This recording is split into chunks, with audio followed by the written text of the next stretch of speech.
'Cause I was uncomfortable with that. I didn't want to the idea of the bumper ending and that just being us made me uncomfortable. Yeah, it's a little bit of a jump scare.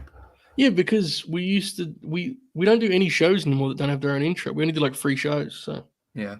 the official pay-per-view review intro is now Skip's run and slip. So we hope you liked that, folks. But nonetheless, we're here. Happy Tuesday, everyone. AEW Dynasty in the books. We're here for a very special review. And beyond that, because I know everyone has reviewed this show, including me, we're we're also here to fantasy book a little bit, to look ahead, to ponder the next pay-per-view cycle from All Elite Wrestling. So there's much to get into. We do not have an expert panel. We do have a strong 1-2 punch here.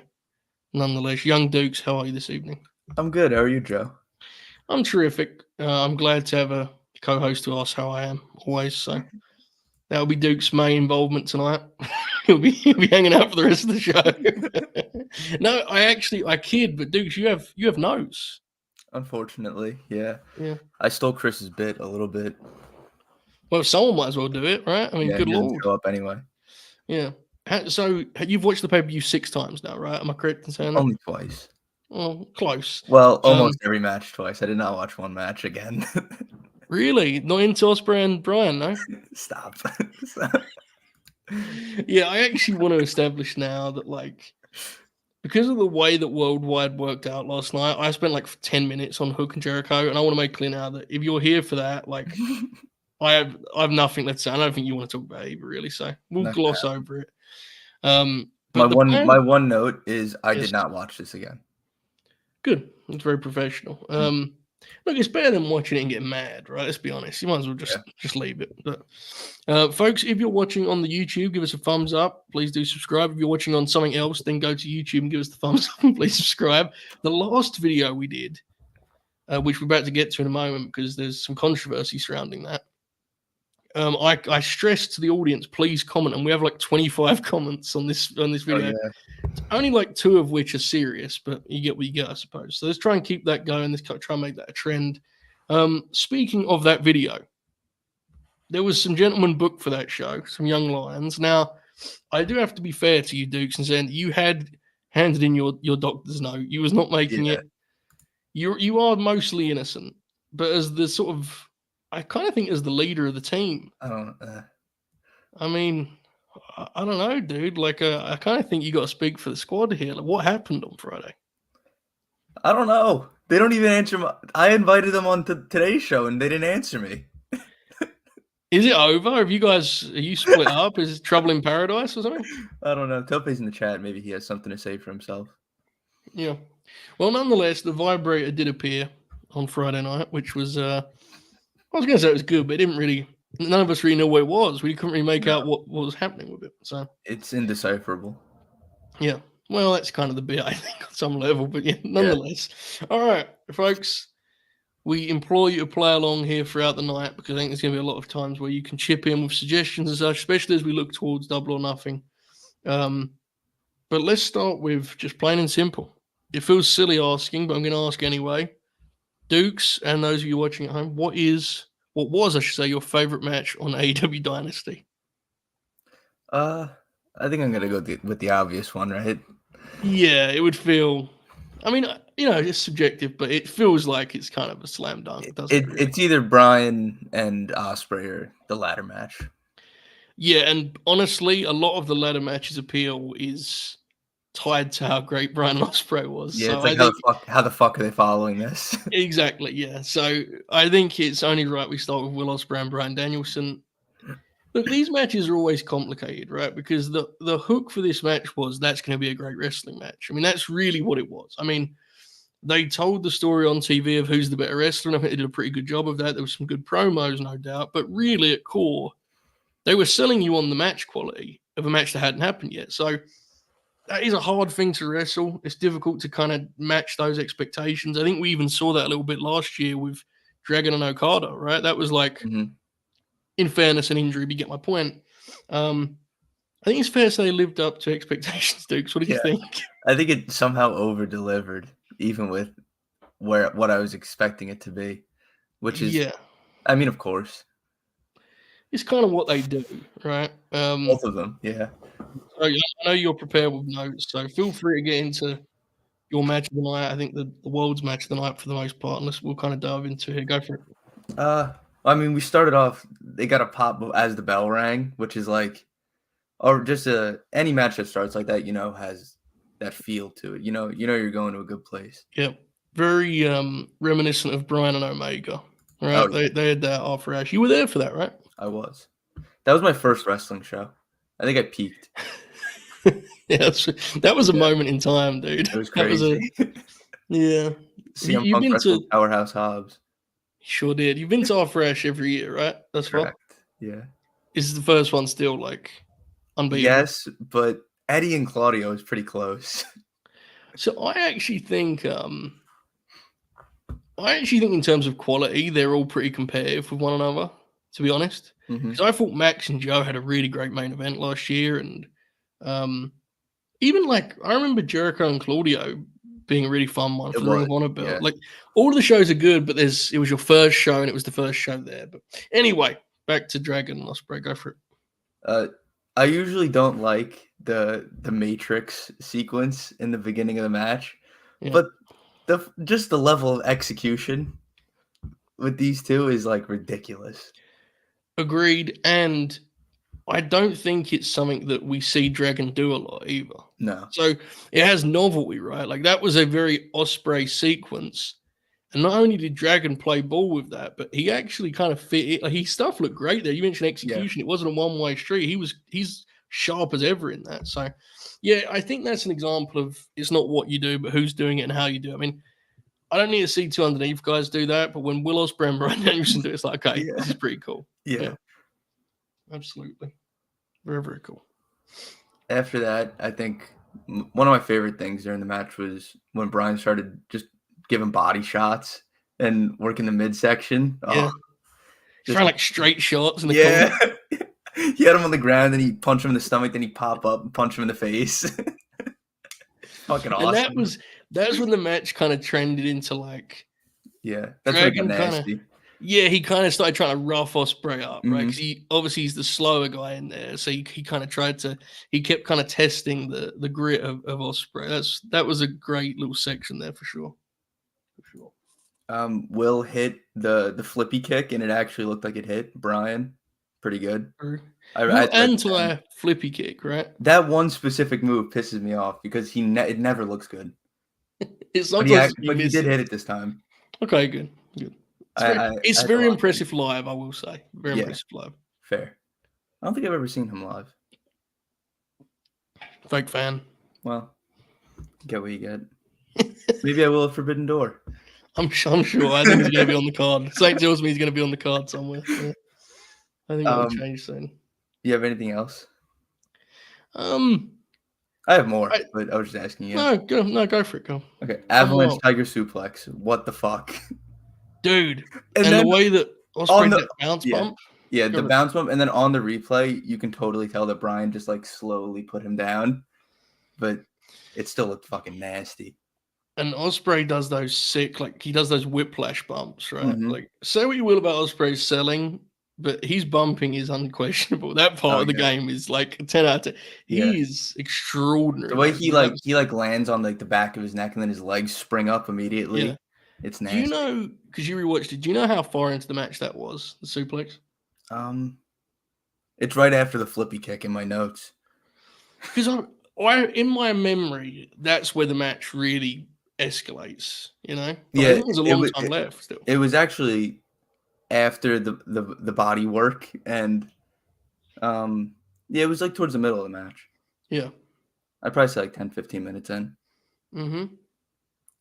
Ospreay hit a hidden blade on the outside that looked like murder. The hidden blade is awesome. It's one of my favorite moves in wrestling. Yeah, he should pin everyone with a hidden blade. I know, like, he says the Stormbreaker hurts his back, and that's why he doesn't do it all the time, but... Good. Just don't do it. Like, the hidden blade is probably one of the coolest moves in wrestling. But he can't use the Tiger Driver anymore. He said he's not going to use it now. Yeah, do you think that's coming out at Wembley, do you think? It depends on who he's wrestling. Yeah. If he's wrestling for the belt, then yeah. Yeah, that would be interesting. There's definitely a reason they kind of did that whole deal. It's gonna. I mean, I'll get into some fantasy booking afterwards, but proceed Lore. with your notes. Yeah, lore. When Brian hit the fucking La Mystica, I sprung up out of my chair and I stood up and started applauding. You was a standing ovation at this point. Yeah, I don't know if it was then, but at one point in the match, I stood up and started clapping. Had they tried to win Worthy yet? Was you ahead of them? That was on the Hidden Blade during the outside. Okay. Fair enough. While that was happening. First near fall where he like ducked the Hidden Blade and then hit the knee. Incredible. Yeah, man. The placement of the Psycho knee throughout was a highlight. They had a lot of good ideas for that shit. It's so good. And then the one spot where they were standing in the corner, each corner, and they like charged up their finishers and ran at each other. Fuck. It's like genuine fucking movie shit. It's cinema, but like it actually was. It's actually cinematic. Yeah. Like it's and it's also, by the way, credit to them, the way they shot the part where they're in the corners was great. And I think that is like an all-time great AEW moment. I was talking about it last night on Worldwide, but Dragon knows it's over. Like, he knows he's not going to win this race, and he has this face, and then he starts doing the yes as if he's like, if we're going to do it, I'm going to go out and swing it. It is incredible moment, and God, he killed him with that Hidden Blade too. My goodness, good Lord, incredible. Like the final 5 minutes of that match, I was just in like complete awe. Yeah, it was pretty perfect. I'd say it was good. Yeah, I think so. Yeah, I need to rewatch it. It's one of those matches that I don't remember a ton of I don't remember a ton of individual moments, and I'm glad you had the notes to go, because it was a little bit of a dreamlike state, I found. It was quite surreal. That's why I felt like I had to go back and watch it, because I feel like so much happened, but I didn't like gather any of it. Yeah. Very, very, very, very powerful stuff. Ospreay, I mean, we discussed it a lot on Friday about what he does next, but man, I don't know. I think you've got to get that belt on him sooner than later. And I don't mean that to disparage Swerve, who's just won it and should have a run, I think, until Wembley. But did you hear the reaction for Ospreay on Sunday? It's crazy. He feels like their top guy, doesn't he, right now? He's the ace. He said it. It sure feels that way. With that in mind, let's if you conclude your notes, I don't want to jump on for you. Yeah. And then I have Bryan Danielson is a sick freak. Tiger Driver 91 being shoot murder move is the realest shit ever. Factual on all counts. So the angle they closed with Bryan being injured, beyond the obvious that you mentioned there about him being sick, which is true. There's a specific reason they did that, right? And Ospreay being sympathetic and so on and so forth. I think that the deal is that Don Callis' family this is going to be their inspiration to kick him out. I think. Yeah. Either that or they'll be attacking Bryan and Will make the save. Yeah, I could see that. Like a deal where Bryan's he's already injured. It could be after the Mox Hobbs match on Wednesday. Yeah.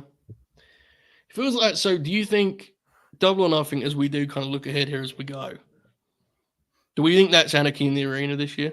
Oh, fuck yeah. The BCC with Ospreay?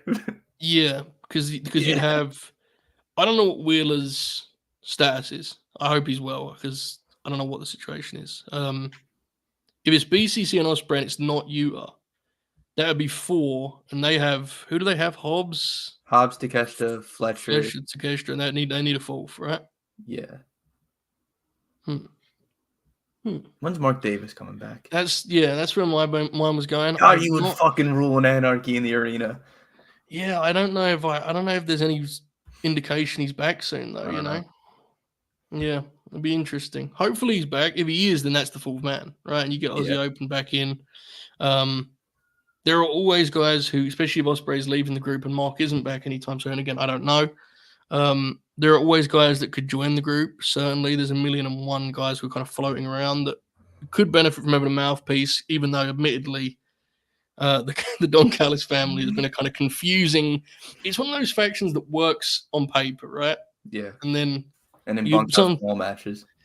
Yeah, he has brawl matches indeed, but I think that's where we're generally headed. It could even be simpler than that, and it could just be Dragon and Ospreay versus Takeshita and Fletcher, Takeshita and Hobbs. That would It could easily be that. Yeah. Any other kind of routes you could see for Ospreay? Because that to me feels like the way to get him to Wembley. Turning babyface fully. He is one already, folks. I get it, but he's attached to Don Callis. Do you think that's the direction for him? Yeah, it feels like it. I don't feel like there's a reason in doing a big singles program right now because I feel like he's gonna go into one over the summer. Yeah, I feel like him being involved in the faction warfare would be good. Do you think there's anything to? I saw some suggestion that perhaps they should do Swerve and Ospreay in Vegas. Swerve wins, and then they run it back at Wembley. I'm very hesitant. I feel like they just kind of did the rematch thing with him and Hangman, right? Like, yeah, and it also just feels like you want that. To me, like that's the kind of match you want the people to be dying for before you give it to them. You know, so I think I would hold off on that also. So it seems like, regardless of the specifics, we believe that Dragon and Ospreay will be a team of some kind here as we head into Ospreay's presumed road to the gold. Are you all in on Ospreay winning at All In, or are you like in the middle? Yeah, at first I like when he was first coming in, before he showed up actually, I was like, oh, maybe it's too soon. Swerve will have just gotten it, but once you see him and like the reaction, everything about him, I feel like it'll be the right time. Yeah, it's not a reflection of Swerve. It's just like it feels like you want to really strike with the irons hot here, right? He just feels like the guy right now, the ace, as you said. As he feels said, so obvious, like when he's standing there opposite Dragon and the crowd is chanting Ospreay almost exclusively. Yeah, I think at that point every yes chant is followed with a no. It's like, yeah, this guy's pretty good. Yeah, and it wasn't, I'm kind of an asshole being mean to Eddie Kingston, Bryan Danielson either. Like he's on Saturday, he cut a great promo about this being his heaven and so on and so forth. So yeah, it was wild. Very special match. Just off the top of your head, because I think these things are impossible, but I'll ask anyway. Where does it rank, gut feeling for you, AEW matches? It's pretty high. Yeah. I always find these impossible. It has to be like, if we're doing like, I can't give you a number because I don't know, right. But if it's definitely like the highest tier possible of matches that I've loved from AEW. Mm-hmm. Top tier with I'd imagine there's only a handful that are in that particular tier, right? Yeah, very, very special for sure. Folks, we hope you're enjoying our start of our Dynasty review here. We'll move forward now to the aforementioned ladder match. Bucks and FTR, vacant AEW tag titles. The finish here was like exactly what you would predict, right? Like, it was like they forecasted this totally. You could see it coming. Luckily, it got a great reaction. Timing wasn't perfect, but the crowd popped so much it doesn't matter. Like, it is what it is. This was quite horrifying, to be honest. The damage that these fellas did to themselves, and in a match that really, they had no chance of truly following Ospreay and Dragon, as in topping it, but they've actually got them. They hooked them, and this felt big time. But more than anything, this was just plain violent. Dukes, talk us through the big time ladder match. This was pretty special, I thought. The Bucks were nasty in this fucking match. This is the best. This is one of my favorite Young Bucks performances, probably ever. I would say it's like this and Sting's last match. Yeah, I would say those two, and I'm still very fond of the cage match for the Lucha Bros too. Yeah, but this is their bag, like violent, gritty. Yeah, they can be nasty. Like things that are contrary to what everyone thinks of them is actually what they're best at. Yeah. It's very funny. They took the first, what would you say, 10 minutes of this match almost exclusive. They beat the hell out of the Young Bucks. Yeah, that's right. Dax hit a fucking gusher too. Oh, yeah, he did. And little did we know that by the end of the match we'd be saying, man, Cash Wheeler's crazy. I knew that, actually. I saw that coming. Yeah, fair. He's a crackhead. I don't know about that, but yeah, he's pretty nuts wrestler. He has to be. There's no other explanation in my mind.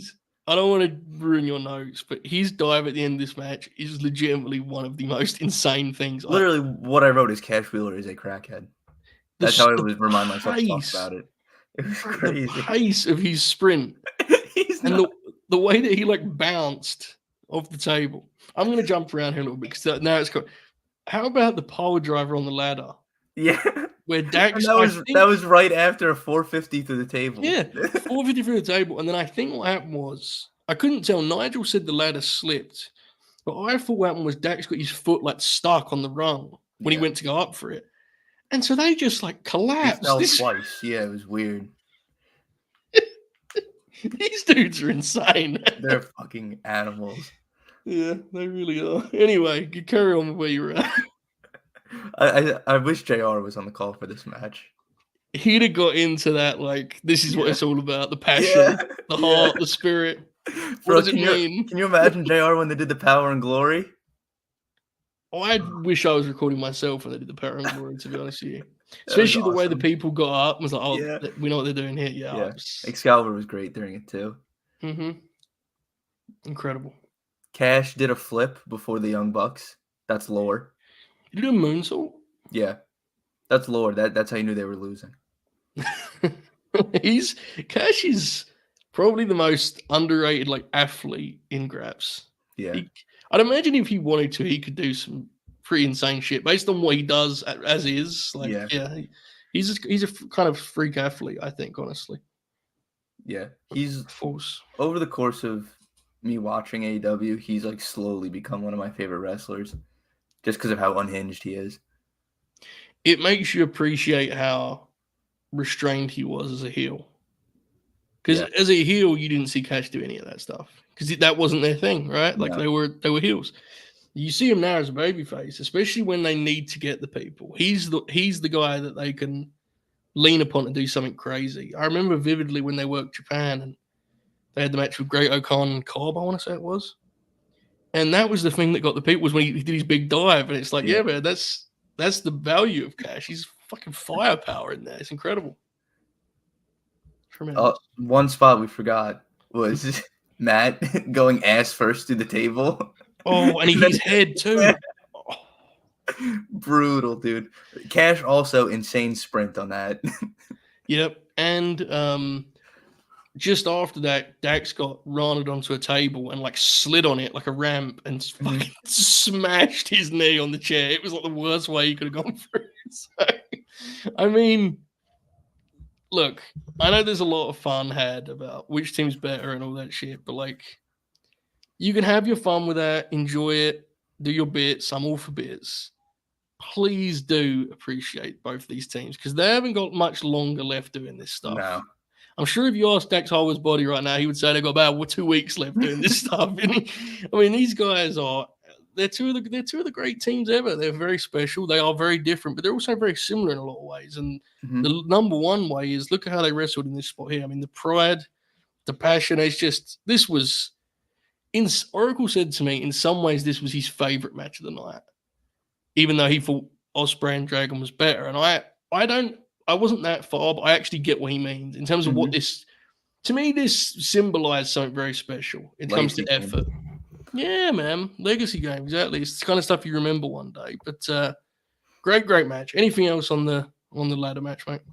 Excalibur called what Jack Perry did a criminal offense. Yeah. Excalibur's sell of Jack was incredible. I'm intrigued how they handle that on TV. I assume the deal will be the EVPs reinstate him, right? I guess with with overruled his suspension or whatever. So it's going to be difficult, man. The people are going to cheer Jack, so I don't know how that works because in fairness, Okada's getting them to boo him. So we'll see. Maybe it won't be a long time together. They may actually just use this to spin Jack as a babyface. I'd be tempted, to be honest, but we shall see. Is it fair to guess that Samoa Joe Machine Guns maybe I think that's the Vegas match, right? Indeed. Indeed. It's either that or like a 6-man with DG and FTR or something, I think. So that's what I think is coming. Anything else you could see them doing at the Double or Nothing, Dukes? It kind of just feels like the Machine Guns. It does. We all know what's happening. Yeah, I think if it's going to be a tag title match, I think that's kind of the only real option, if we're being honest, for Double or Nothing. So, all right, works for me. So we've covered the two kind of our two favorite matches. Now, I think everyone's list gets a little bit more confusing now. What would be your third match of the night? Probably the opener. Okada and Pac. Yep. Yeah. Continental Championship, Okada and Pac. They had some time, at about 20 minutes, I think. And they used that time for a very, like, a traditional pace, right? They took their time. There wasn't like, and Pac is, it's easy to focus on Okada in that regard, but Pac has more of a deliberate pace than people think because he does high spots. Mm-hmm. But they found this rhythm, and by about 15, they'd hooked me. This was damn good. Dukes, take it away. Yeah, I love the Renee intro for Okada because the way she always does it for the Continental Champion. Yeah, they should do that for the fucking world title too. Yes, those touches should be all over good. the show. Mm-hmm. Yep. It's so good. JR loves Okada. Real athlete. Dude, if Okada wrestles Samoa Joe, oh my Jim God. Ross needs to be on commentary for that, man. He needs to be on camera. He needs for that. He needs to have his own camera in the corner of the screen. Yeah. He needs his own telecast. He said at one point, he goes, he's living in New York City and he's living the American life. And that was, unless he was just working because it popped him, that was new info, right? I had no idea. I haven't heard anything about him living in New York. So, like, either that was just what popped him or yeah. He's living the American life, Taz. What a beast. There were so many funny commentary things in this. Taz called the top rope brainbuster a big ass superplex. To be fair, it wasn't as clear a brainbuster as usual. So yeah, it was still funny. For Jim, Jim wouldn't recognize that was a thing he does, right? Taz called it that. Taz said that's a big ass superplex. Well, that's even funnier. Okay, never mind. I was playing defense for Jim Ross. It wasn't even who said it. Okay, carry on. Always play defense for Jim Ross. I respect it. The DDT on the outside. When Pat gets hit with the DDT, it looks like he melts. It's fucking crazy. Yeah, it puts me that that's one of Okada's main things in this run so far. Is just DDT's put on the floor, and as you said, Pac does that hilarious bump for it. Very nice. And now I have to put in an official nomination for best literal grin. Oh yeah, for 2024 Grinnies, which Okada. Oh my God, he was so funny during this match. He's so smug, man. Yeah, he's so very just kind of oozes arrogance, man. He really is a great heel. He got them to boo him here. He had the Rainmaker pose spot where he flipped them off. Yeah. That was incredible. Yeah. Great stuff. Dukes, proceed. We may have a third man. Yeah, I saw that. It popped me. I wrote down Pac should wrestle Bryan Danielson. Hello, shoot. What is this? Hello, boys. Oh, mate, what are you doing here on this glorious Tuesday? Well, I'm the only one without the fucking hat. Yeah. That's the only reason. I didn't even notice. That's the only reason I showed up. Is because I thought I was wearing the hat. This show's perfect for you and I, Matt, because Dukes has notes. I do. So the format is basically he reads it and we go, that was fucking awesome, right? We just pop basically. So Dukes, we're talking about the opener right now. Dukes, go for it. Pac spiked himself on a shotgun dropkick in the corner. He just fucking decided to land on his head. One of the most insane bump guys in pro wrestling is back. He's fucking incredible. I'm so happy he's back. And the thing with Pac too, he never ever looks rusty. No. No matter how long you miss him. Well, the Kip Sabian match. That wasn't rust. That was disinterest. There's a big difference. Yeah, fair. The last thing I wrote down was Okada's face on the deadlift German. Yeah, he was. I thought the match was very good, but I thought it was. This is a weird kind of way of phrasing it, but a very good match with two great performances, if that makes any sense. In that, I just thought both guys looked great as much as anything else, and that's in some ways that's more valuable because I actually left this thinking, I know what Pac's going to do next, and I have to be honest. I think he's a great wrestler. I haven't done that often. You know what I'm saying? I don't often think of him that way. Speaking of such, we're doing some fantasy booking tonight, Matty, but I'm intrigued what both of you think. What do you reckon, Okada? Who's going for this belt next, do you reckon? Do we do some Garcia business? What do we think? Yeah, that would make a lot of sense. Kind of, they set up last week, kind of, right? Yeah. I don't know. I'm terrible at trying to predict what AEW is going to do. That's fine. That's why Fuchs is here. He's got the roster in front of him. No, I don't. I think Garcia makes sense. I don't know if that's the match for Double or Nothing, though. I think that may be a TV. I don't know who the chat. You feel free to help us on this. Like, I think they're going to do the Orange Cassidy match at some point, but that's down the line, right? Because Orange has got to deal with Trent and so on and so forth. So I do think Garcia may be the match here. Is there a chance? We were talking Stadium Stampede earlier. Sorry, Anarchy in the Arena earlier, Matt, and we were talking about what we kind of stumbled upon on Friday, which was BCC and Ospreay versus Don Callis family. Maybe instead, Anarchy in the Arena could be the Elite versus, FTR, Garcia, whoever it may be. They could, Mark Briscoe. Mark Briscoe and Anarchy in the Arena could be. That makes a lot of sense. The chat just said Shibata and Okada. Yeah. Ooh. That one scares me. Yeah, in a good way though. I don't know. It scares me. It makes me. I kind of. There's a part of me that's like, that's one I would just leave. I think It's like a cursed match. both guys look so good right now, though. To be fair, maybe, man. I don't know. Okada was phenomenal on Sunday. Yeah. To say it was his best performance in AEW would be like a hilarious understatement. He looked like extraordinary. I think he's been good anyway, but this was like, I don't know, man. I tweeted it on Sunday, and it's not really a hot take, but like having him be a heel immediately is like one of the most inspired choices that I don't know whose choice it was, but whoever's it was, it's one of the most inspired ones in company history. Yes. Like, I don't know what he would look like as a babyface right now. So much better than him just being like wrestling legend who's going to have matches, right? And he'd be overshadowed by Ospreay. Indeed. Speaking of wrestling legends, Manny the Hooper's here, folks. Rafe is right. If you're watching on YouTube, please do for us a thumbs up. If you're watching elsewhere, go and do that too. Manny, how are you? Great, I'm great. I was just listening to y'all's show. Is your mic on, Manny? Oh. He's ahead of me because I wasn't listening at all.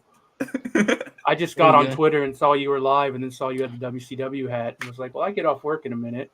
It kind of feels like the power is back, right? Yeah. People wanting to be on the shows. What is this? It's 2021. I love it. Okay. Okada Impact, they tore it up. That was a hell of an opener. My personal pick, though, for third favorite match of the night, no surprises here. No cash for guessing this correctly, of course, was the Joe Holbert Invitational, which we're now calling the International Belt. Roderick Strong, Kyle O'Reilly. Hello. Hello, man. That sounds much better.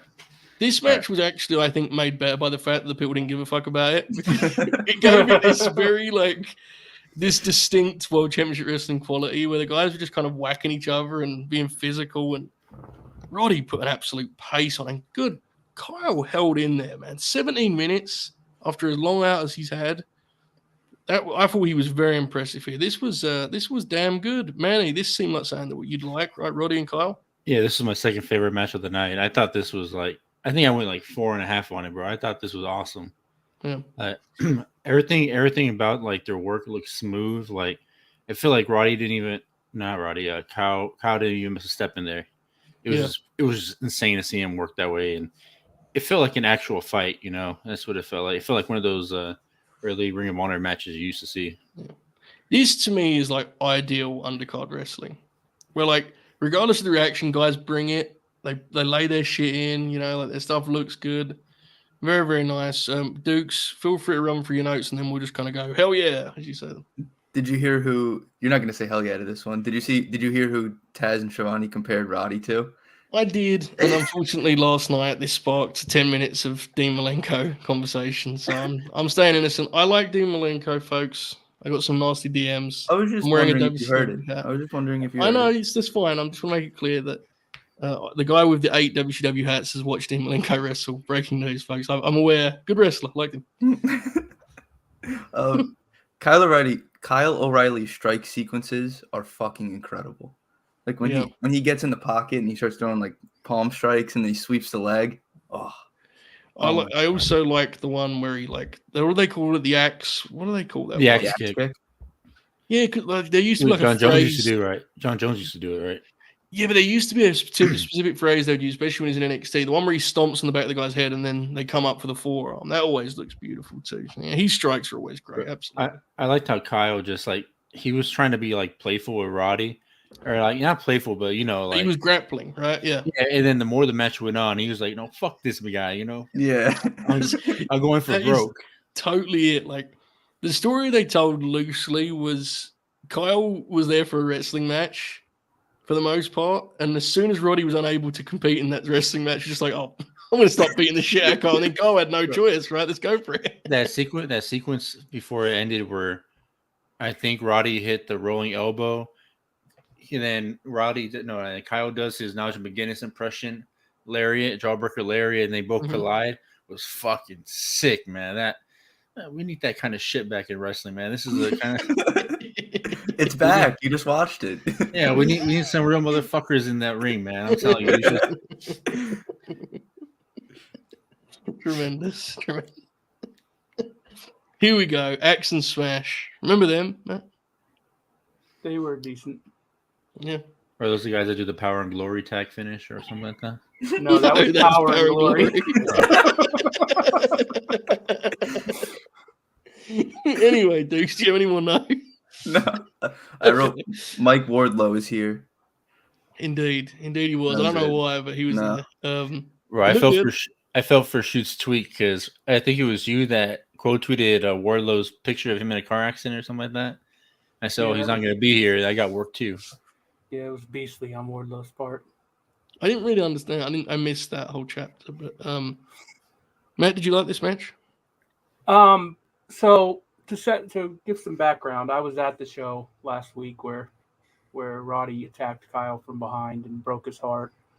And so I came into this match fired up, and then they rang the bell and they locked up, so I just turned the match off and I didn't watch it. You're so full of shit. No, this fucking ruled. I'm not gonna lie.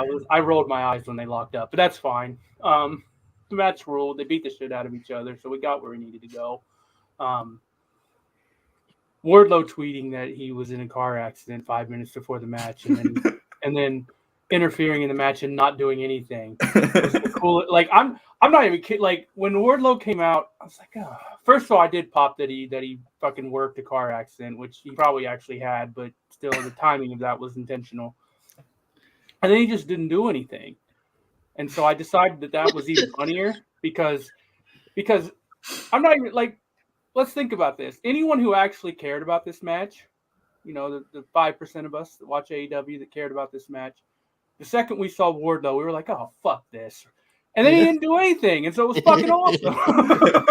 Imagine Wardlow in the back, like looking up car crashes on Google and just like, what can I post? Yeah, I don't know. I am fascinated if he actually got in the car accident. I mean, it was in the pictures from Cleveland where he lives, so it might have been legit. He just, was popping himself anyway. But, this match ruled, as you said, Friday. I mean, it's the start, even though I don't know if it's going to be immediate. I'm not sure if they go right back to it, but obviously long term, they're going to go back to it. It's pretty clear from the post-match that we're heading towards Wardlow getting kicked out of Undisputed Kingdom, which is probably good for everybody involved. So maybe, he doesn't really fit that group, and but I kind of, it's like you're right, but I don't know what interest there is in the direction that comes from. You know what I'm saying? It's that's fair too. Yeah. I'm just not. It's just a weird. The group's weird, right? In itself, it's not really helping anyone. I'm not even knocking Wardlow, who I like, but he feels like he's run his course in AEW, which is how wrestling works. I feel like it'd be best for everyone if he got to go to WWE and do something else. I mean, that's just the way wrestling works for most professional wrestlers. Like, you need to change scenery. He's kind of done everything he can do. I think he's hit his ceiling, in my personal opinion. He's got as high as he can go. They told the obvious story with him, and then they didn't capitalize. The idea of running it back with Adam Cole is like, who cares, dude? Like, inferior need to dismiss it if it's just it doesn't interest me. And it's like we've said before, it's not, some of it like they didn't do a good job with it, and some of it is just. I still think He he's didn't gone do a as high great as he job. could. Yeah, Yeah. like it's just it happens. It That's was- the game. It's always a mix, yeah. I'm interested. I'm willing to give Cole a shot here and see where this goes. If he's actually, at least he's not going to be in the wheelchair anymore. So Yeah. I will say Yeah. when I saw Adam Cole in the wheelchair, I saw, look, here's this freaking nerd again. But then he stood up, and I said, "Oh shit, it's Adam Cole." I don't know why. It's just like he was like one of those moments. Because the thing is, like, he had like no aura whatsoever. He stood up and started walking. I said, "Holy shit, it's Adam Cole." When Cole's locked in, he's good. The problem is, how locked in is he going to be? And I don't even mean like mentally, just physically. There's so many factors at this point with him. He's had a lot of bad luck. I want him to get back in there. I'm not convinced the Undisputed Kingdom is like something that they should lean on for long, regardless, I right? don't disagree. It feels like Bobby Fish back. So. If it does, it feels like an Undisputed Era rerun that's like not been asked for. It's we need to get rid of that music too. That music is awful. It's gotta go. And Roddy has a great theme. Like, fuck. So does Kyle. Cole's got a great heel theme that they could bring back. Yeah. And they didn't use Kyle's theme. He had some weird. They got rid of one of the cool things that the Kingdom have too. It's like, what the fuck? You got rid of all the cool music that this whole group has. I really wish Maria was with them. I think it would help. It would help a lot. Yeah, it would give them just something, just a different factor. Like, and they're on Collision all the time now, so it's like we're not even. The whole point is not even happening. Yeah. That trio team of Roddy and the Kingdom is awesome. I saw highlights of their matches and stuff. Oh, they're great. It's just are good, man. The people just don't. Yeah, and the creatives killed. Like the vignettes they were doing with Cole and stuff. When they were trying to convince all that. We don't even go about it. That stuff was terrible. Please don't talk about it. Yeah, it was terrible. We'll get back to Dynasty. Okay, Roddy and Kyle. Okay, what would we? I guess we should jump to the main event. Right, probably feels like the next. To me, that would be the next best match of the night. That or the trios. We'll do the main event. They Swerve Strickland, Samoa Joe, AEW World Championship. A good match, a good wrestling match. Early on, I actually thought they were going to pull off something quite extraordinary and have something even more than that. The start of this match, they had a certain atmosphere, and Joe looked really sharp. I thought, fuck, they might have a great match here. And just a couple things, little kind of looseness, and it kind of it dropped to being where I expected it to be, which it was a good match. This is not a natural pairing for either guy, right? But they stuck the landing, metaphorically anyway. Physically, didn't quite stick the landing they wanted to with the stomp, but great job adjusting. I didn't even notice that. When Swerve on the top, when he said something to Joe, and he went up, that was supposed to be a super stomp, where Joe was on the middle. He was supposed to stomp him to the mat. And they got, it didn't quite come off. But to his credit. When he kind of jumped over him for no reason. Yeah. But to his credit, how quickly did Swerve just powerbomb him and they got to the finish? I mean, that's all you can do. That. Yeah. Yeah, exactly, right? They adjusted well. So they did stick the landing in terms of getting where they needed to. Great reaction on the finish. New World's Champion, Swerve Strickland. His ascent has been a highlight of AEW over the last... Isn't that long, dude? Like, Wembley was in the coffin match, which was a great match, but he didn't feel like he was going to be the world champion 6 months or whatever, 8 months, So, thrilled for him. Big deal, certainly. Dukes, take us through your play-by-play. I'm sorry to report that the beginning of his entrance had strong Johnny Gargano vibes. I would imagine. I wouldn't go that far, but yeah. Yeah. I think maybe Samoa Joe should win to the Joe came out as Samoa Joe because he's real. That's what I I thought it was pretty cool. I don't know. I mean, everyone else liked it, so I fuck it. What do I know? I like the Jimmy Rave scarf, but besides the rest of it, it's just yeah. Anyway.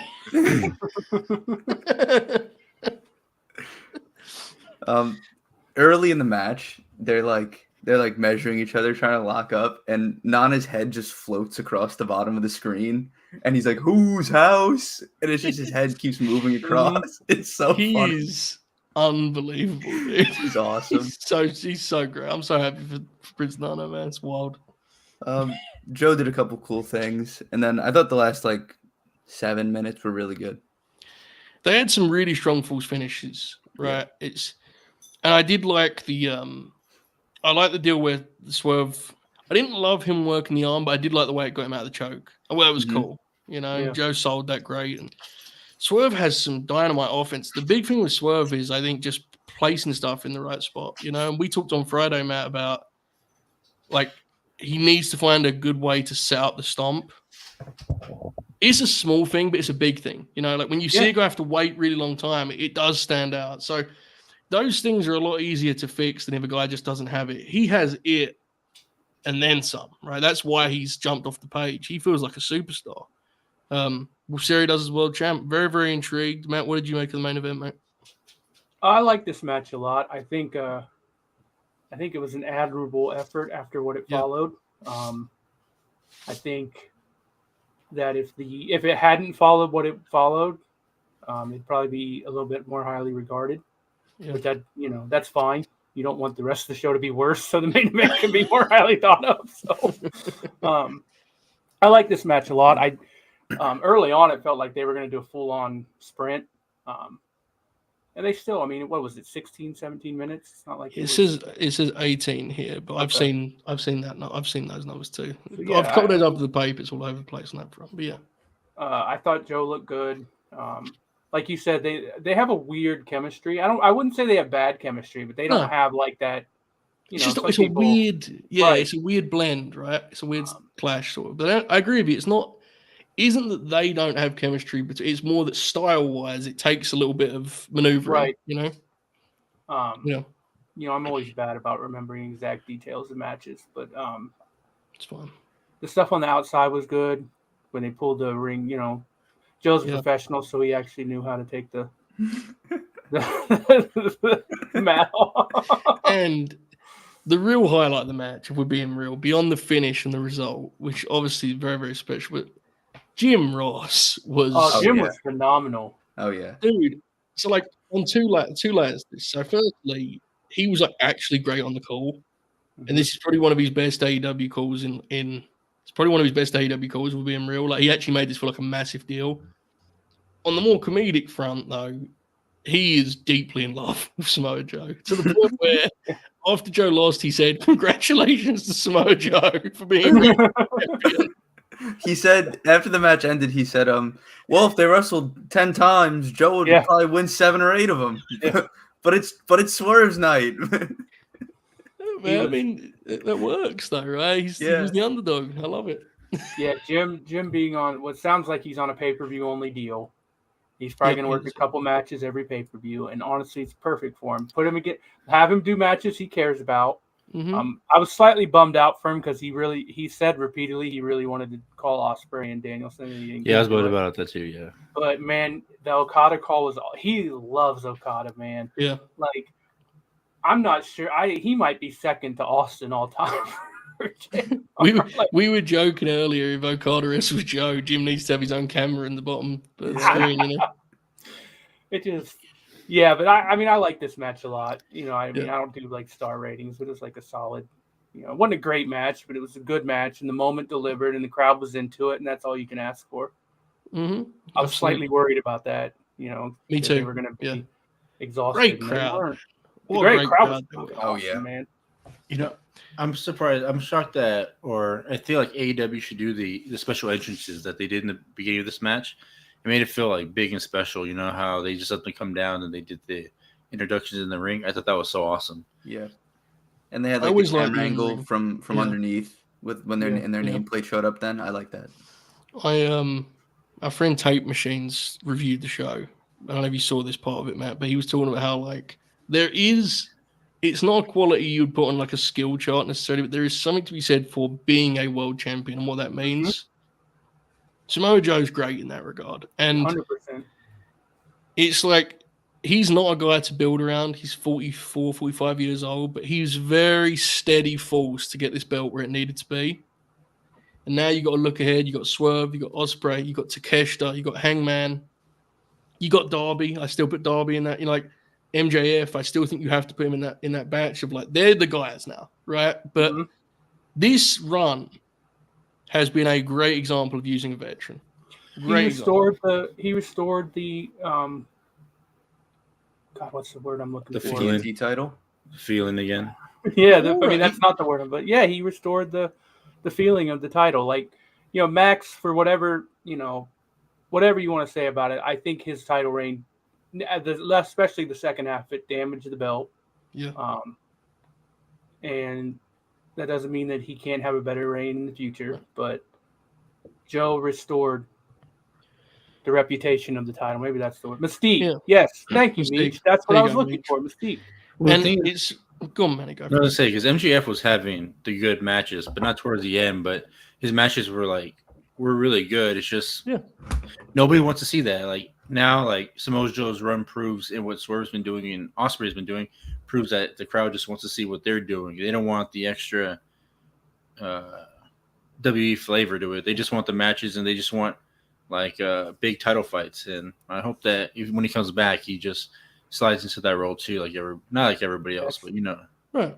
Without derailing, because we're talking, but that's like one of the most fascinating stories of the rest of this year for AEW is what lessons has Max learned? Yeah. Because look, man, his ceiling is still like as high When as he's anyone on, in professional wrestling. Yeah. Exactly. But like did he learn the right lessons from from the end of his run? Is he going to come back, focused and playing into the things that the audience wants to see him do? Because if he does, he's going to knock it out of the park, and people are going to love him again. Show better. So yes, make the show better, man. Max, maybe more than anyone in the company, has the ability to greatly alter the quality of the television program. We saw him do it for months. In both directions. Yeah. I wish we can just teleport Max from the CM Punk feud, like him being that intense and that angry and pissed off all the time, to now. I mean, I think that was the best picture wrestler. It's possible, man. It's very possible. I think fans and bookers have lost their mind a little bit with title reigns, and often a guy's first title reign is not the one to judge them on. But unfortunately, if you give them 13 months in their first title reign, it's like this title reign we were just talking about with Joe was 4 months long, not even 4 months. Yeah, that's all it needed to be. We got to stop with the long reigns for the sake of now. Look, if it's a long reign and it's legitimate and there's a reason for it to be a long reign and it's rocking and rolling, then do it. But we don't need to do it just to do it's relevant with Swerve in that if I have the pencil, Swerve's dropping at Wembley, but that ain't Swerve's only title reign, bro. We're going back. He's one of the top guys, So it's as usual. The truth's in the middle. There's a balance, long range, short range. If you go too far in either direction, you're gonna have problems. I think so. Yeah, but Swerve is a true building block for this company. It's huge. Yeah. He gets it. I think he wants to be there. Which man, that's half the battle with AEW now. Not saying that all these guys want to leave, but I think actually where he wants to be. Yeah, right. When Swerve's contract's up, you would feel pretty confident that he's going to re-sign. You can't say that about everyone on the roster. So he's a true building block. Is he a franchise guy? We don't know that yet. We're about to find out. He might be. He might be. Yeah, he really might be. His in the scrum after the fact, he was impressive. He usually is, but he's got the right mindset. I'm very interested to see what happens. I have no idea what he's going to do from here. Hangman feels like it makes sense, but we don't know where Hangman. Yeah. I actually want to kick that around a little bit, Manny. I know you got something over it. I was gonna say, did you guys see Chris Jericho's speech to Swerve? Bro, if it's Chris Jericho, Swerve should quit. No, I don't know who posted it online, but I guess it might have been Swerve recording the speech. He secretly was recording Jericho's speech, and it was a minute 30. He just kept going on and on about how Swerve is the future, and then how this company needs to be built around him, and how he's the building blocks for the future. And if he said if he had the pen, if he was in charge, he would put Swerve on everything, all the talk shows and everything. And it seems I don't know. I just feel from people within the company that he's gonna, sky's the limit for him. The only thing I would, sorry, Manny, my bad. The only thing I would say is I think there's increasing evidence that he is a heel. That's just what he's best, and I think that will be totally fine because Ospreay is the babyface. That'd be the two guys, for me. Manny, do you have anything else you want to say? I cut you off. I was just gonna say, if he is the face, it's gonna be kind of hard when you have freaking Ospreay coming down the. Yeah, I think that's your guy. I think those two, Hangman and Takeshita, should be your. Yep. but we'll see. But okay, let's quickly kick around some. So if Hangman is back, we don't know what to do. So if that's probably the way you go, right? The story was Hangman was stopping him from winning the belt. He's got the belt. Hangman goes for Swerve. If Hangman is unavailable, I see in the chat Franco brings up probably a suggestion I like a lot. Christian Cage, I think, is a great. I mean, I think he can heat himself up like that for that match. You know. Yep. I think that's the one. Yeah, he doesn't even What have to other heat ones? himself up. Honestly, he just interrupts Swerve and you're there. Yeah. Like you don't even have to do anything. I agree. Chat, throw in some names. Feel free to. I'm intrigued if there's any others that jump off the page. It's a stacked roster, but this is a specific role, right? It's like we've got a month. Who are the heels? Yeah, that's you know, the big thing is you got because like, I mean, as much as some people would groan at it, if he's actually healthy, I think Adam Cole, but I wouldn't do it this fast. Yep. Jay White is one that I think needs some work. You could heat Jay up at any time. Goodbye, Manny. Ricky Starks would be interesting, but I'm not sure where he stands at this point. Doesn't feel like it. Yeah, you'd have to heat him. Unfortunately. Yeah, I'm not sure. There are a bunch of guys who I think are like a 3-month run up away. Yeah, and that's where Christian's valuable, right? Because he's kind of like a Samoa Joe's Christian, like you know. Mm-hmm. You can always get Christian in the game, so I think it's going to be Hangman, though. To be honest, I don't know anything. It's just guesswork. I think Hangman. He's going to beat Hangman again. That is difficult. Yeah, that's the only problem I have with it. Because but how do you get? Because you can't. You're not doing Okada because he's got the other belt, and you're not beating him right now. Yeah, he's definitely getting the big belt at some point. Oh, for sure. What if it's Shibata? Maybe. What if it's Manny the Hooper? He's back. Yeah. Yeah, my bad. My dog knocked out my board. I just... Kota Ibushi. Please. What were you talking about? We're trying to figure out who Swerve could work at Double or Nothing, if not Hangman. I mean, stylistically, Jay White makes a ton of sense, but I think you need. He's just a guy right now. I mean, look, don't be wrong. The crowd still cares about him if you heat him up, but I wouldn't. Plus, he's just gonna lose again. Could it be Roosh? Because I see everybody saying it, and I saw one of the Lucha dudes just talking about how he's canceling his bookings now for Saturdays. I mean, that'd be a cool match. I love Roosh. He has some work to do. Yeah, I don't see him as a pay-per-view main eventer, right? Not on talent, on just status, you know. I could see it being Takeshita. Maybe, and then would that kind of start the Ospreay thing, right? It could be Bryan and Ospreay versus Hobbs and Fletcher. I mean, it could be, yeah. I think that feels a little bit. They're going to beat the shit out of Will. I don't know if it'll be Wednesday, but it's coming soon. I think, yeah. Very interesting. I don't know. I have a Will Audio problem. Man, he loses all the time, though. What's that, Manny? It's not really a problem because I don't mind it, but I think it might be like an AEW problem. Like, what do you do with Will Ospreay? Because he's gonna kill these crowds. So you know. Yeah. No, I'm talking about him as him not being a champ, but him just being in the middle of these pay-per-views. And then he won't be for long.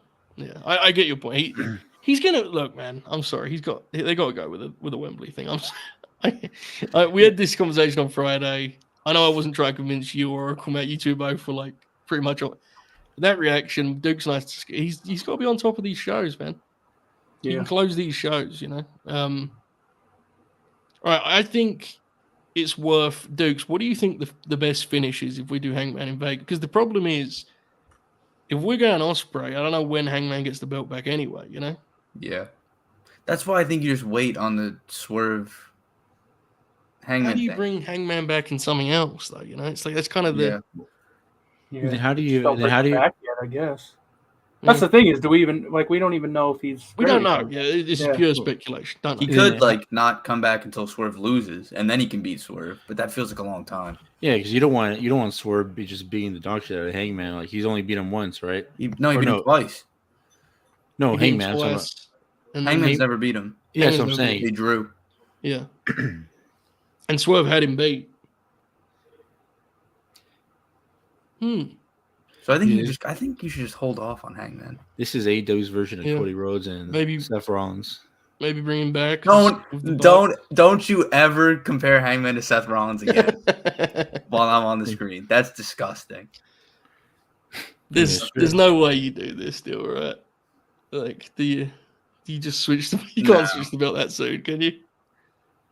I would not do that. But it's a good question because it is like, God, if they went right to Jack Perry, I would pop huge. I don't think it's a good idea, but I would pop huge. Be a good match. Honestly, there may be worse ideas than like the EVPs getting Jack a title shot. Yeah, I don't really care for it as a pay-per-view main event, but like he has the tension right now, you know. Very interesting. What if you just have him wrestle Naito and then Naito gets the AEW title? No, I'd rather Swerve have a good match. Me too. Good point. What if he wrestles Bryan Danielson? He can't though. They got rankings. Bryan Danielson just got like killed, bro. He's a fucking loser, man. Bro, that injury was so funny because when they hit the Tiger Driver, I thought it was perfect bump, and then like everybody online is freaking out that he's injured, and I was pro wrestling's back, Manny. Yeah, I had to go back and rewatch it. I was like, I swear I saw him land perfect. Did you see him fall off when Ospreay flipped through the Hurricane Rana off the top rope? Yeah, that was scary. Yeah, that's where I thought Danielson died. I was like, what the fuck? Yeah.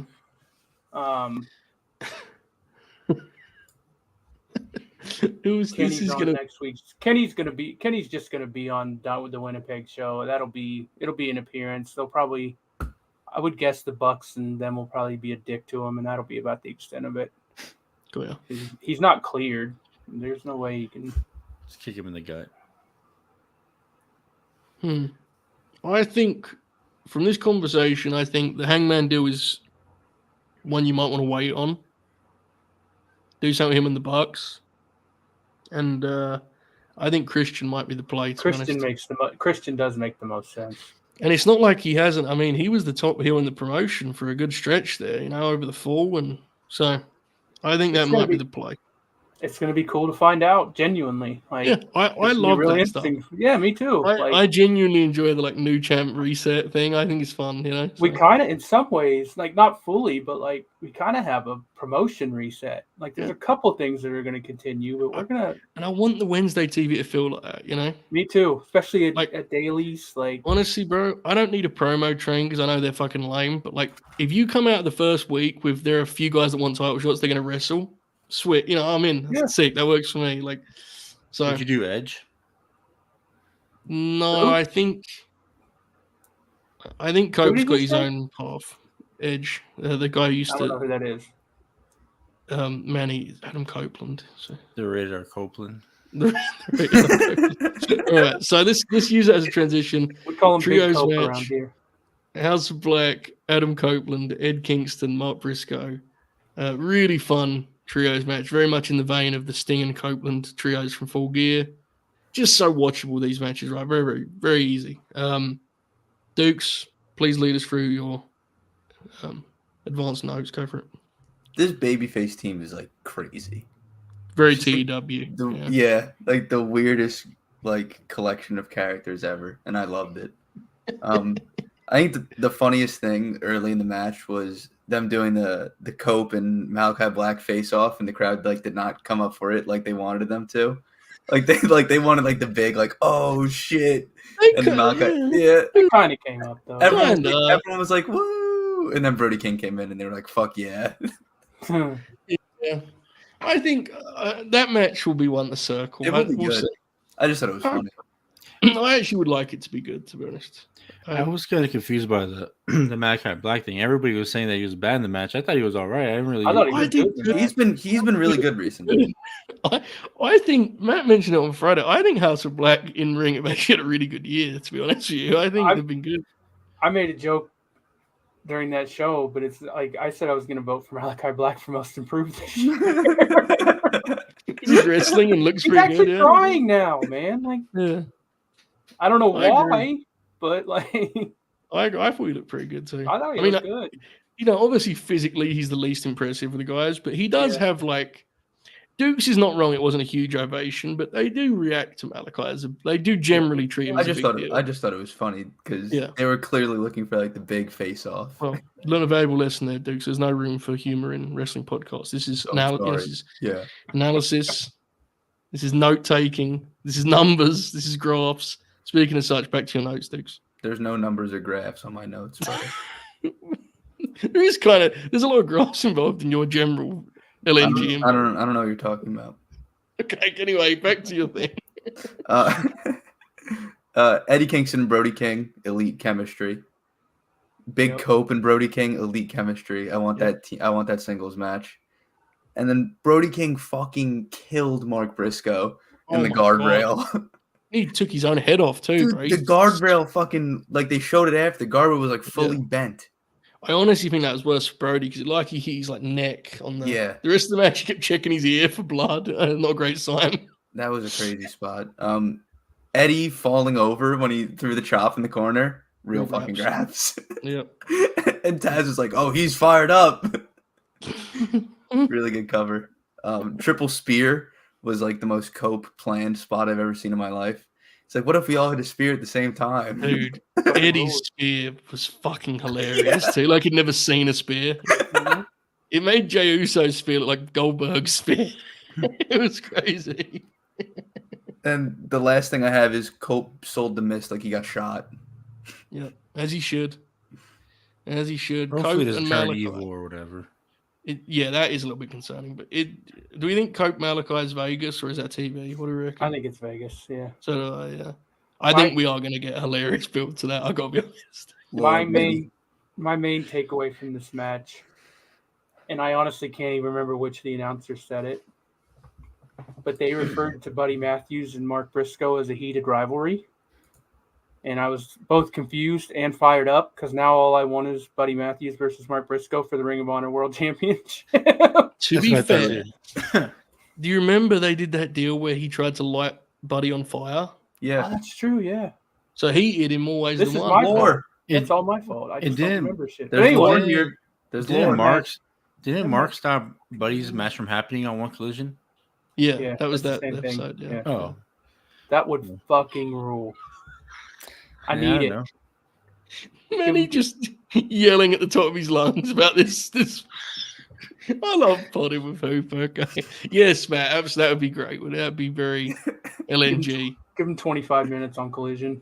Yeah. Everyone else gets 25 on Collision. Why not? Right? Okay. No, put it over Ring of Honor. Good.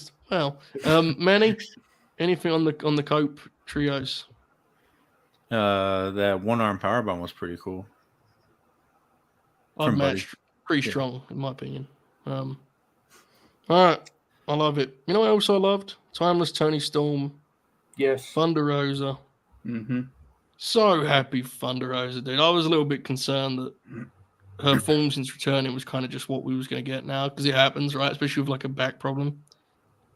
But I thought she was terrific. And so Tony was right there with her. Tony didn't really do the shtick here. She just wrestled. We always have complimented when she does that. So, yeah, this honestly rocked. And the big thing for me, the babyface fire of Thunder Rosa. Like, especially when last month you saw Tony work Deonna. I'm a fan of Deonna, but she doesn't have any of that, right? It's not her game at all. Yeah. It's just the people react to it, man. They see the babyface who wants to win. Imagine that. Like, they get into it. So, this kicked ass. Dukes, please walk us through your notes. I don't have a lot here because all I have is they're beating the dog shit out of each other. Hell yeah. Which is most of the match, and it was fucking awesome. Yeah, Thunder Rosa did it. She stomped Tony right in the fucking face. Yeah. And Tony had like a boot mark on her chin. That was beast. This isn't one for... Yes, mate? We have some breaking news for tomorrow night on Dynamite. Oh.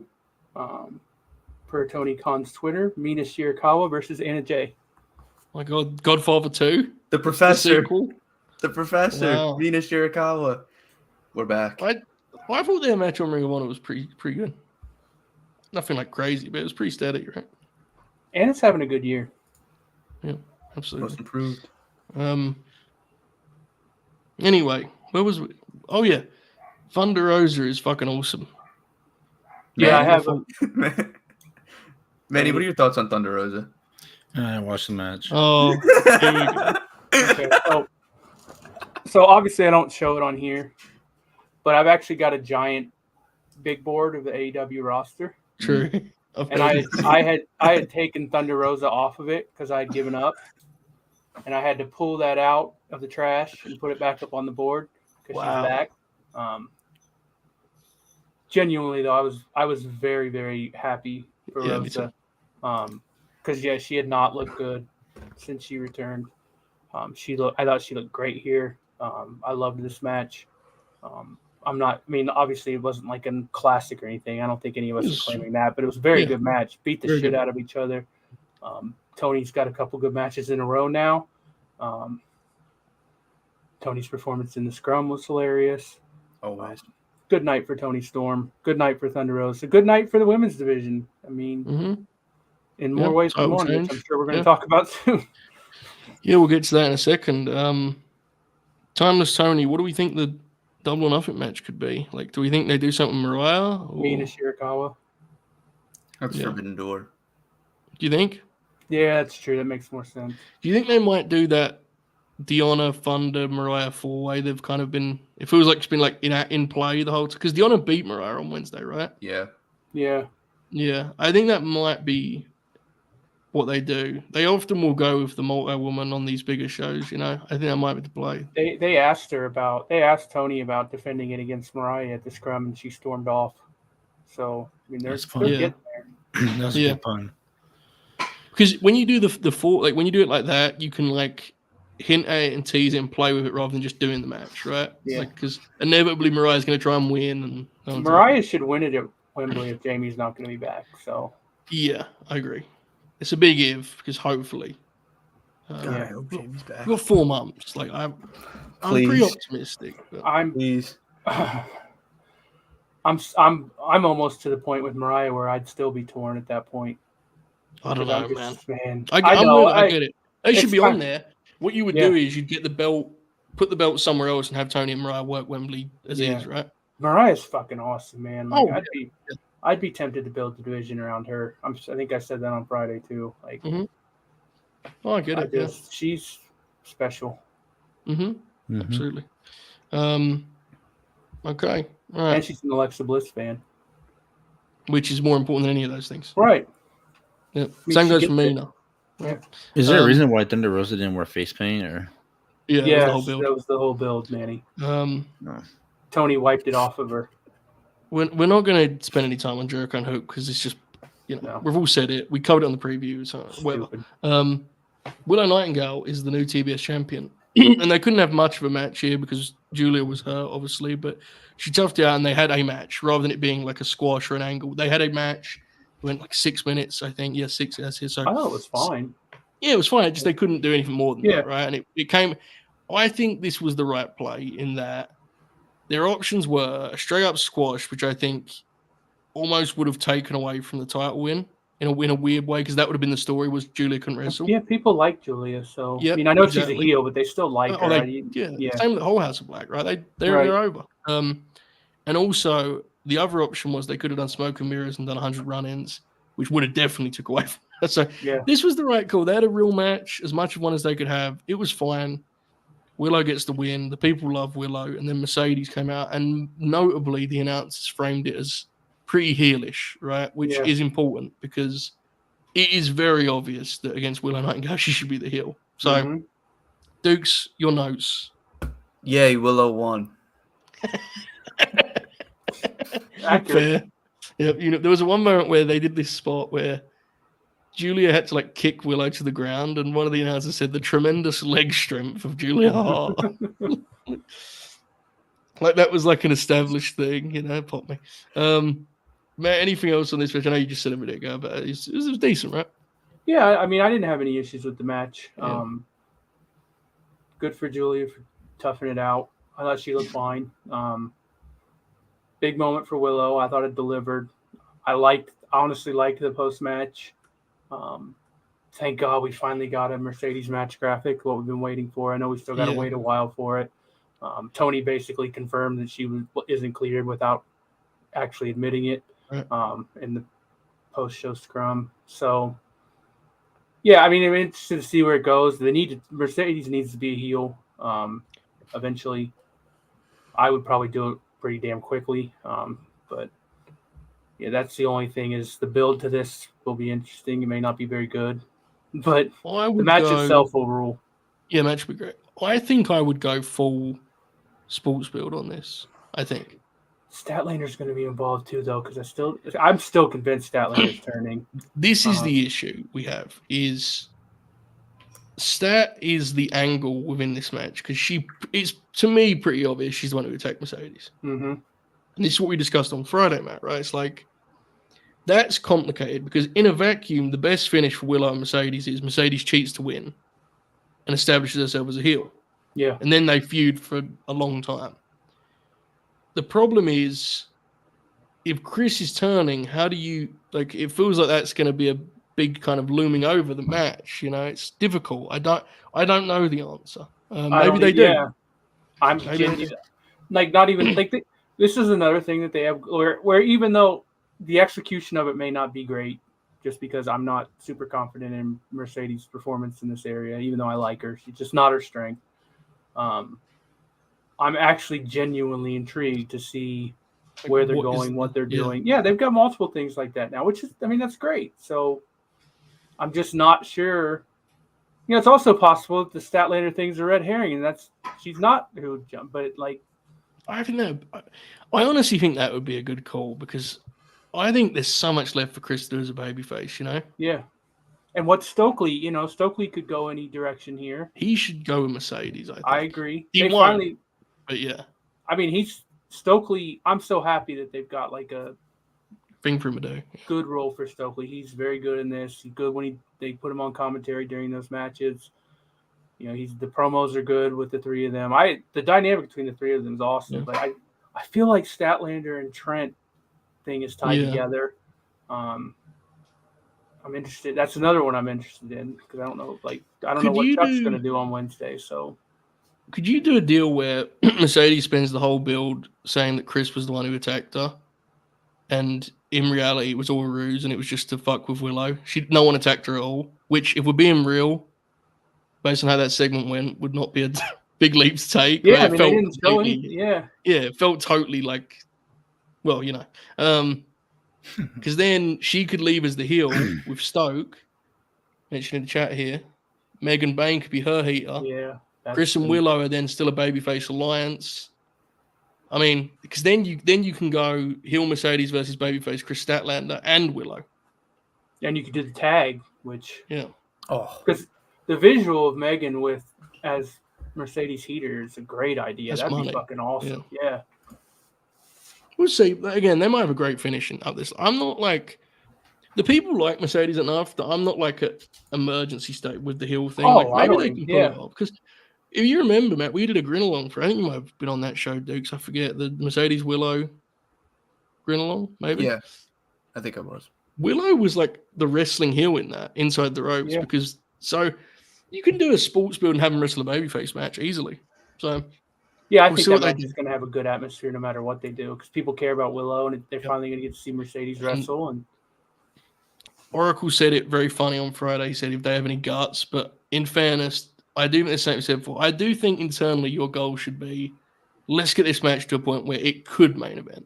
Yeah. Right? That should be the goal, I think, with Mercedes big matches. So we'll see, folks. But that was Dynasty, and we had a little fun here, fantasy booking, some double or nothing also. We hope you've enjoyed this. If you have, please give the thumbs up, gimmick on the YouTube. Once we're done, also, please leave a comment. That helps us out, apparently. Dukes told me. So all those good things, please do them. All right, Dukes, any final words, any thoughts, any plugs? Nope. Manny? Nothing. Oh, I guess our draft on Friday, but... Indeed.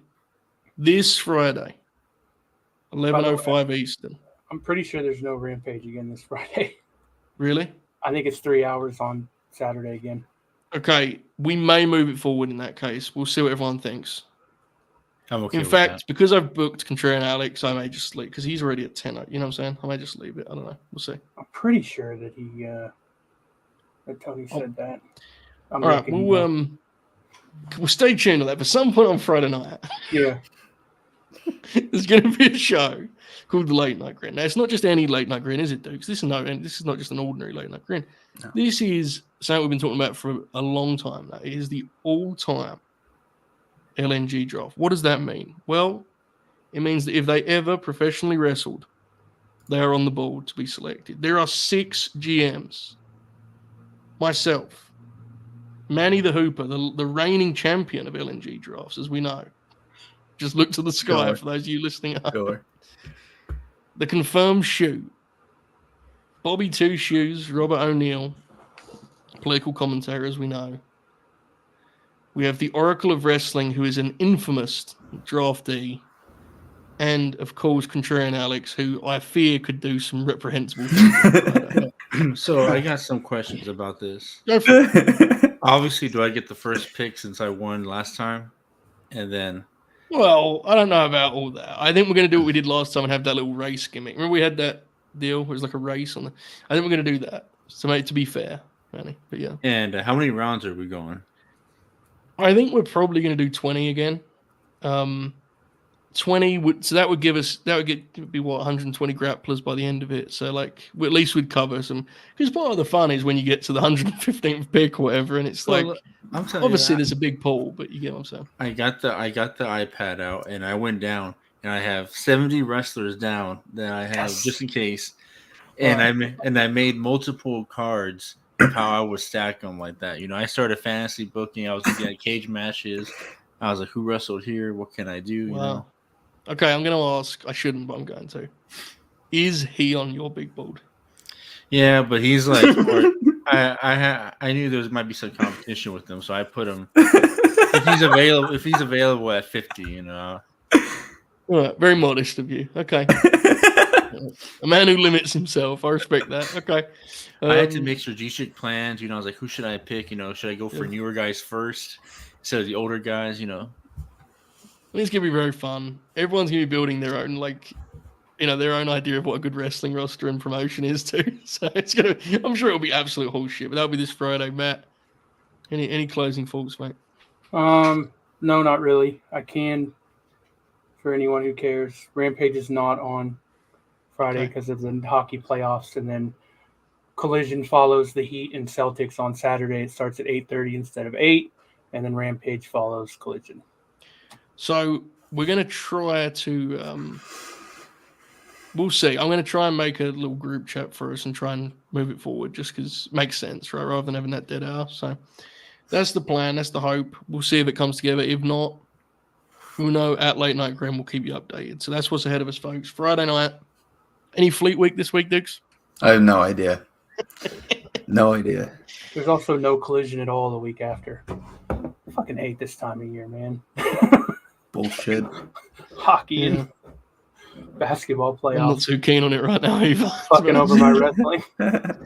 Yeah. All right. There you go, folks. So that's what we've got to look forward to next week. I think we're doing the Backlash preview. So good times here at LNG. We hope you've enjoyed this. Again, when I hit this outro, do us a solid. Leave a comment. You could comment something like, I like when Dukes takes notes. You could comment something like 50. That's very low. Or you could comment, nice hat, fellas. Yeah. Any of those or a custom choice of your own is fine by me, but please do help us out. Thumbs up, subscribe, comment, all that bullshit. But most importantly, keep grinning, all hail, and enjoy this outro, folks. Have a good one.